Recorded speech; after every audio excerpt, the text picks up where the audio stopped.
Hello guys, welcome back to Sonia's world. রাখির দিন ছিল প্রচণ্ড বৃষ্টি, কিন্তু বৃষ্টি তো পড়ছে, যেতে তো হবেই আমার দিদির কাছে। তো বেরিয়ে পড়লাম রেনকোট পরে, রাখি কিনে মৌসুমির বাড়িতে। তো মৌসুমি পুরো সারপ্রাইজ ছিল। ও তখন রান্না বান্নার সমস্ত রেডি করছিল।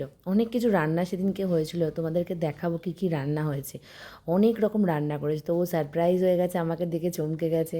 বলছে আমি এখন রান্না করছি, আমার এখন ফটো ভিডিও নিস না। বললাম ঠিক আছে, একটা তো নিই, এরপর আস্তে আস্তে আরও ফটো ভিডিও আসবে। দেখো কী কী রান্না করেছি: ইলিশ মাছের পাতুরি, মাটন, সরি ইলিশ মাছের পাতুরি না, ভেটকি মাছের পাতুরি, ইলিশ মাছ ভাপা, মাটন, আরও অনেক কিছু রান্না ছিল।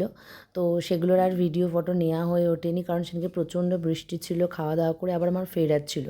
তো এরপর ওকে বললাম রেডি হয়ে নে, একটু তোর হাতে রাখিটা বেঁধে নিই, তোকে একটা চকলেট গিফট এগুলো দিয়ে নিই, দেন খাওয়া দাওয়া লাঞ্চ ফাঞ্চ করে ফেরার টাইম, কারণ সেদিনকে ছিল সানডে।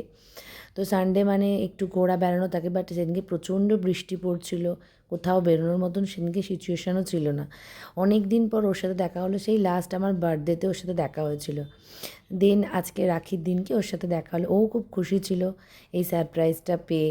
তো আমাদের বন্ধুত্বটা এতটাই সুন্দর যে কারোর কোনো রকম নেগেটিভিটি আমাদের কাছে কাজ করেনি। অনেকেই চেষ্টা করেছিল আমাদের বন্ধুত্ব ভাঙার, অনেক রকম কিছু করার, বাট কোনো কিছুই কাজ করলো না। থ্যাংক ইউ গাইজ, ভালো লাগলে অবশ্যই লাইক অ্যান্ড সাবস্ক্রাইব করো। বা